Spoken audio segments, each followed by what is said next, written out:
fun එක next level කරන dialogue fan blaster.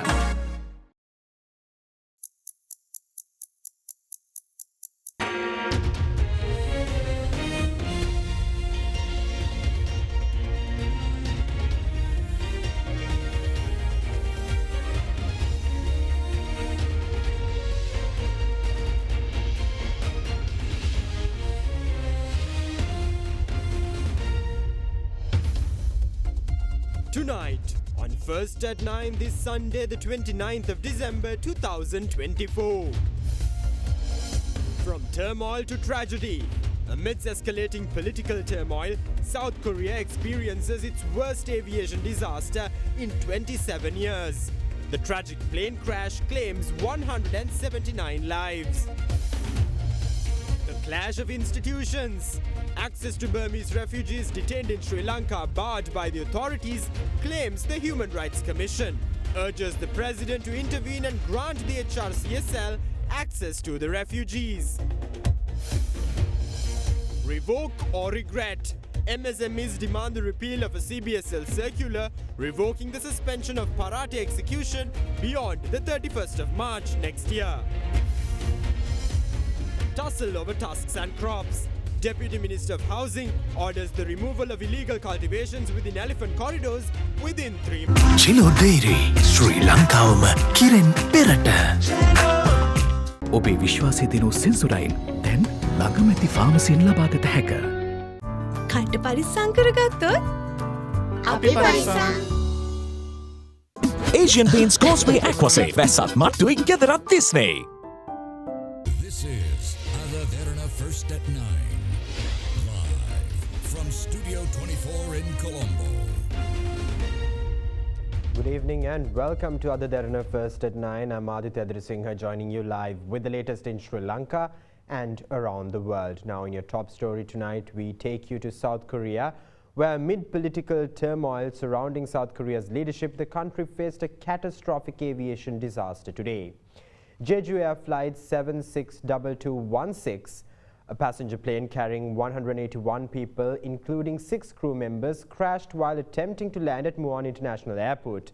The tragic incident has claimed at least 179 lives, leaving 2 crew members surviving.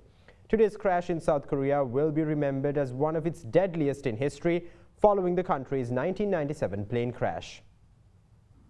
A passenger plane burst into flames today after it skidded off a runway at Muan International Airport in South Korea and slammed into a concrete fence when its front landing gear apparently failed to deploy.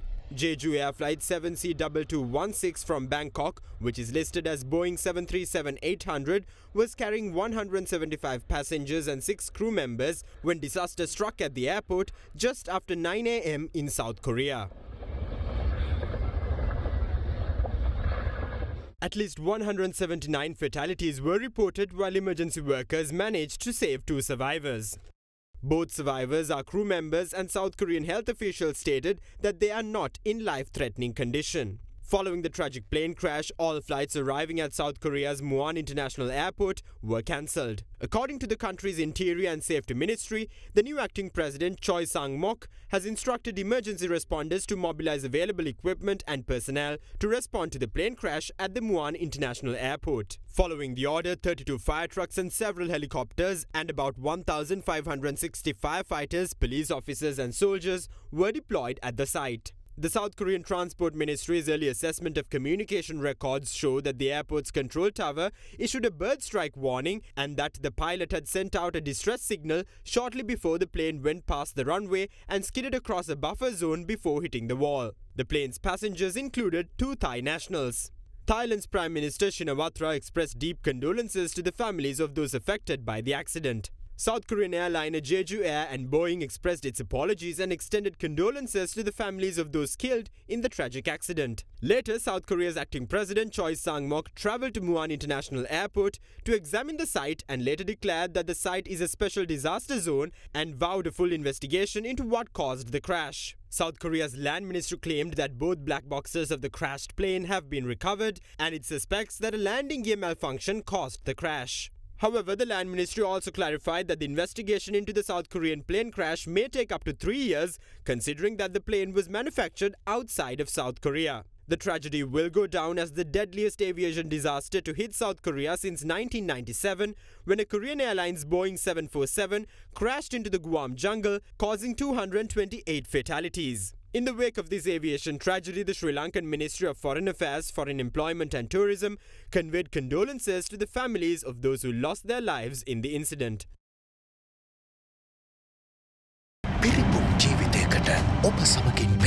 Union Assurance. Welcome to Cinnamon Life, South Asia's biggest entertainment hub, where awe awaits. චන්දරුසුනේ කාගෙන් වන අපේ සිංහ TV සඳහා සුපිරි deal. Sadaharita Plantations Limited, celebrating 22 years of your trust. Aspirations Education, a pioneer in overseas education. Meet our experts at top destinations worldwide. Your trusted and caring partner in overseas education. Crunchy goodness for hunger on the go. Now back here in Sri Lanka, the Human Rights Commission of Sri Lanka has written to President Anura Dissanayake, urging him to issue appropriate directives to relevant institutions, facilitating access to asylum seekers from Myanmar who are currently being held at the Sri Lanka Air Force Base in Mullaitivu. Through the letter, Chairman of the Human Rights Commission of Sri Lanka, retired Supreme Court Justice LTB Dehidiniya stated that officials from the HRCSL were denied access to monitor the detention conditions of these asylum seekers at the Mullaitivu Air Force Base when officials went for an inspection on the 26th of December.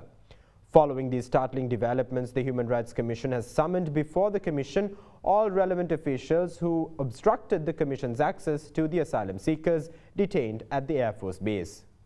On the morning of the 19th of December 2024, a multi-day trawler carrying over 100 Rohingya asylum seekers drifted towards the coast of Mullivaikal in Mullaitivu. The boat was escorted by the Sri Lankan Navy to the Trincomalee Harbour's Ashraf Jetty later that evening. The asylum seekers were later disembarked in Trincomalee on the 20th of December. The asylum seekers were initially cared for by public officials and NGOs and hosted at the Jamalia School in Trincomalee. They were subsequently brought before the Trincomalee magistrate, who ordered the remand of the multi-day trawler's 12 crew members, while the remaining 103 asylum seekers were ordered to be transferred to the Mirihana Detention Centre. However, it was later decided that the asylum seekers would be detained at the Air Force Base in Mullaitivu.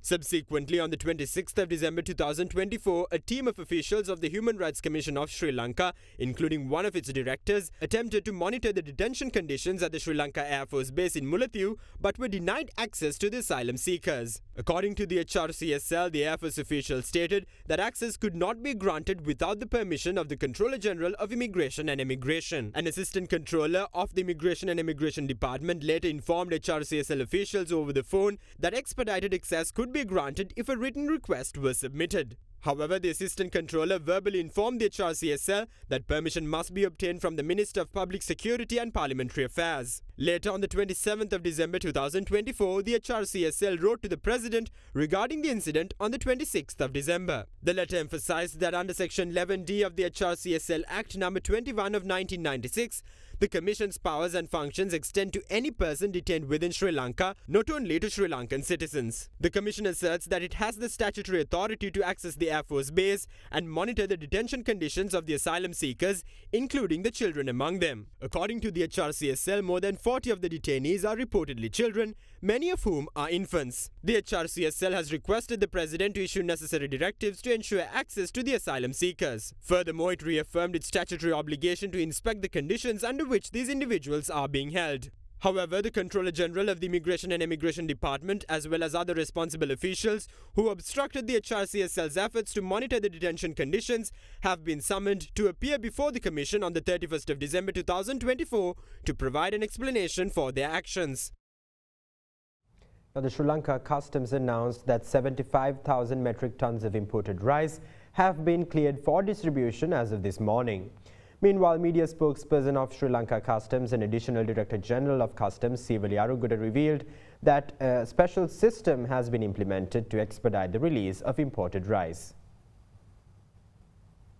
Even amidst the import of stocks of rice to resolve the shortage of rice in the market, reports indicate that a shortage of rice continues to persist in the market. According to the latest reports of Sri Lanka Customs, 75,000 metric tons of imported rice have been cleared for distribution as of this morning. It was reported that the imported quantity includes 32,000 metric tons of raw rice and 43,000 metric tons of Nadu rice. Consequently, imported stocks of rice were received by wholesalers in Peta, Galle and other areas by this morning. These most recent developments in the market follow the government's decision to extend the legal time window to import rice until January next year. As part of this initiative, rice clearance activities resumed on the 26th of December, after which 72,000 metric tons of rice were processed by the 27th of December.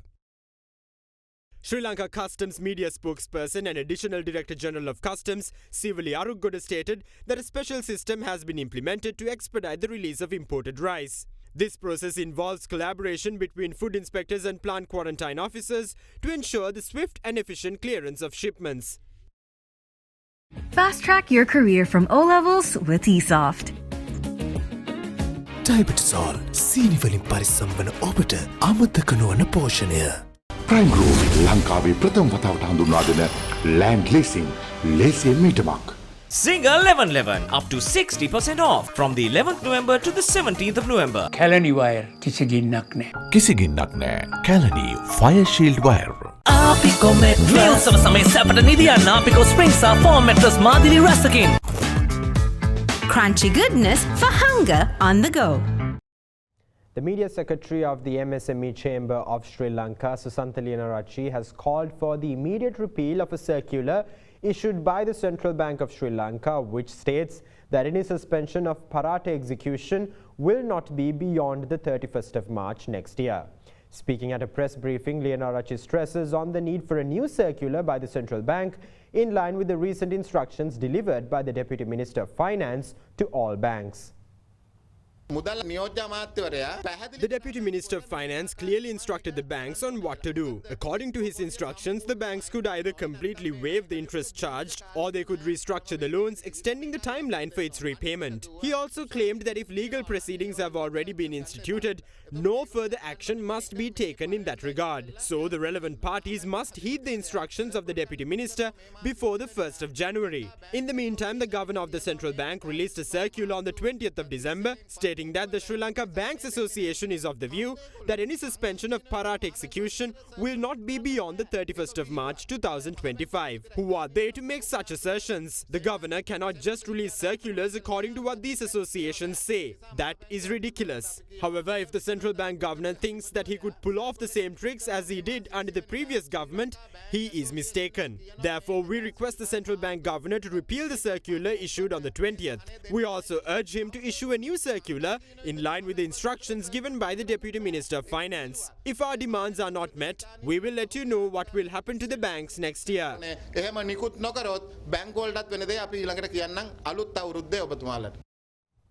Now, Defence Secretary retired Air Vice Marshal Sampath Tuyakuntha stated that Sri Lanka is taking maximum efforts to modernize the country's defence forces with the latest technologies and equipment. He made these comments while addressing the Navy passing out parade at the Naval and Maritime Academy in Trincomalee on Saturday. The night parade saw the commissioning of 29 cadets. In his address, the Defence Secretary further stated that in addition, the government will ensure that the country's defence forces are employed exclusively for their primary role of military assignments in defending the nation. He also added that the government plans to review the armed forces structure to ensure the optimal utilization of resources, enhancing operational efficiency, and implement targeted recruitment that focuses on quality over quantity in personnel selection.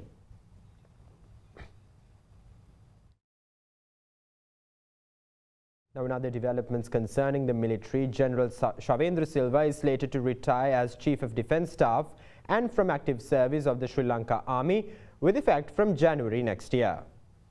General Shavendra Silva has completed over 40 years of service in Sri Lanka Army and served as the Acting Chief of Defence Staff and 23rd Commander of the Sri Lanka Army. He is also known for his leadership in commanding the Air Mobile Brigade and possessing a legacy as the most successful divisional commander by commanding the 58th Division along with the Commando Brigade, which recorded the highest number of successful achievements during the one-year humanitarian operation. In the aftermath of the war in 2009, he was promoted to the rank of Major General in the Sri Lanka Army. Shavendra Silva also claimed the highest number of gallantry awards conferred to military personnel in the armed forces history for valor and bravery displayed in the face of the enemy.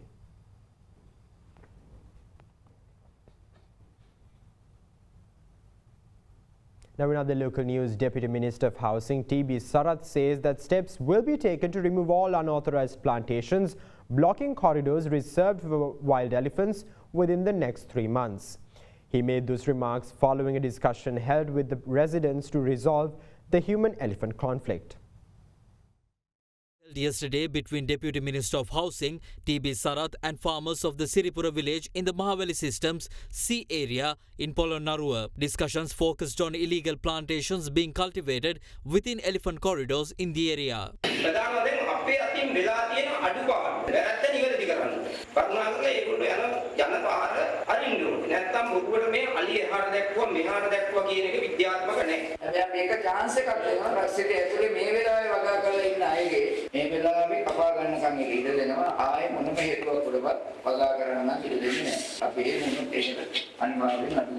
Meanwhile, the Deputy Minister also inspected the Hungamala Oya elephant corridors. අත්පත් කරගෙන මේ කරන වගා කටයුතු වලින් ගොවියෝ අයින් කරන්න ඉදිරියේදී අනිවාර්යෙන් කටයුතු කරනවා. ඉදිරි මාස 3 ඇතුළත අලින්ගේ මේ භූමිය වෙන් කරලා සීමාමායින් දාන්න කටයුතු කරනවා.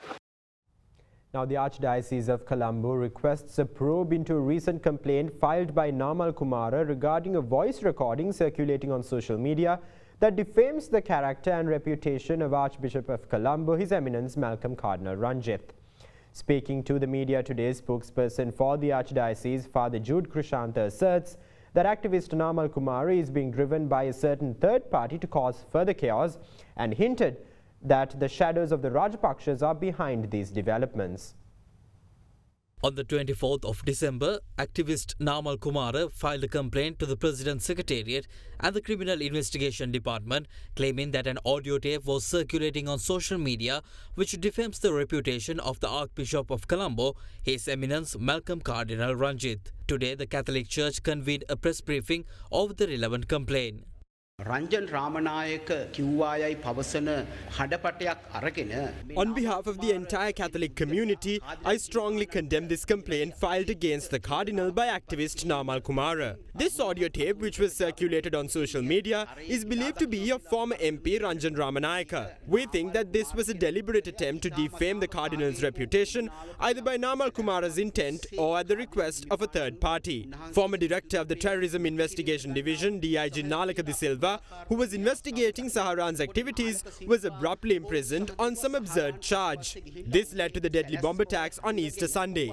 Therefore, it is evident that Nalaka de Silva was being detained in order to execute the Easter Sunday bombings across several areas in the island. Namal Kumara directed the entire plot. That is how the Easter Sunday attack took place. Taking all these into account, it is clear that Namal Kumari is being driven by a certain third party to cause further chaos. It is clear that the shadows of the Rajapakshas are behind these developments. Therefore, we request the Inspector General of the Police to initiate an investigation and render justice, since these allegations raised by Namal Kumara have damaged the reputation of His Eminence Cardinal Ranjith. අධිකරණය හමුවට පමුණුවලා ඔවුන්ට නීත්‍යානුකූල දඬුවම් දෙන්නට කියලාත් අපි ඉල්ලා සිටිනවා. Managing Director and Chief Executive Officer of Enable, Peter de Almeida, believes that for the country to change its trajectory towards a better future, a complete transformation across all industries is necessary rather than relying on incremental changes in individual sectors. Speaking at an event in Colombo recently, he also emphasized that the country must understand and be prepared for the changes driven by advancements in the tech industry, particularly artificial intelligence. The launch of Awakon, the new book authored by founder and chief executive of Business Athletes Private Limited, Bradley Emerson, took place recently at the BMICH in Colombo. I know what made him to learn SEMA was some of the negative comments passed by his colleagues in the UK. So he wanted to prove a point. So Bradley is an amazing personality. I think his curiosity is never ending. Book was written, pods were in 2018, I I think the translation somewhere in 2020. It took 3 years for you to get into that space. It's a calling. Whatever we do in life is a calling. And whenever I talk to people, talk to children, I tell them, we could have been anything, anywhere at this moment of time. And there's a reason why we are here in Sri Lanka in this moment of time. Peter talked about transformation. They were going through lots of trouble. And our generation is responsible to where we are. We are the people who were keeping quiet. We are the people who were tolerating all that was happening. And it is not for us to leave it to our children to put this right. So it's a calling. So we need to look at that piece of awakening that comes into us. I mean, as we sit in this hall today, what is going on around us? We are a country that has been bankrupted. Not often do countries get bankrupt. I've never heard until Iceland went bankrupt some years ago. I couldn't get my head around the fact that a country could be bankrupt. Companies become bankrupt. But how do countries, when they have so much wealth and resources and all of that, how can it go bankrupt? And that's what happened. And look at the fallout of that. I talk to universities, I talk to lots of people. The biggest problem I see, and we can talk about these other aspects of bankruptcy. For me, the biggest problem is we are losing good people. If you go to universities, 30% of the university teachers in the science faculty, University of Colombo, University gone. We have lost 1,800 doctors, out of which 400 are specialists. And also on the other side, there is a massive technology shift that's going on. I don't think you quite understand what's going on with AI. It's not another tool. It's not another stage of digitalization. That's why people are now talking about transformation. Same old is not going to cut it. These incremental changes we look for in banking or in corporate, in education, in human relations. Incremental changes are not going to make it. What is needed is transformation. Recently I spoke to the central bank. They asked me to come and talk to them about how to engage better with unions. And I challenged them, said that the public has lost trust in the central bank. And I gave them quotes of people, including bankers. So transformation is what has to challenge us. Welcome back. Now in more local news, brother of former Foreign Employment Minister Manushananaya Kara was ordered to be remanded until the 6th of January next year. The relevant ruling was issued when the suspect was produced before the Gampaha Magistrates Court today. The former minister's brother, Tissara Iroshananaya Kara, was arrested by the Criminal Investigation Department yesterday in connection with a complaint related to the alleged financial fraud. The arrest was made in the Bibile area. Police said that the arrested suspect, Tissara Iroshananaya Kara, has allegedly defrauded nearly 3 million rupees from people after promising employment opportunities in Finland.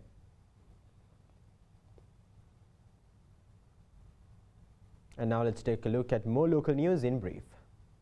A businessman and his 2 sons were critically injured during a shooting in Lianage Mulla Siduwa. One of the sons later succumbed to his injuries, and according to the police, the shooting was carried out using a T-56 firearm. The vehicle used by the assailants were abandoned in the Kovin area of Katunayaka. However, when investigating authorities discovered the vehicle, it was set ablaze. Meanwhile, in Kegol, a 16-year-old has reportedly drowned in Gurugoda Oya, located in the Morontoda area. At the time of the incident, residents of the area were fortunately able to rescue 2 other girls at risk of drowning. The rescued girls were reported to be siblings of the deceased victim, who were later admitted to the Kegol General Hospital for treatment. In other local news, a foreigner was arrested by the Narcotics Control Unit of the Bandaranaike International Airport in Katunayaka. Officers confiscated 4,068 grams of cocaine in the possession of the 41-year-old female suspect. According to reports, the street value of the narcotics is estimated to be around 142 million rupees.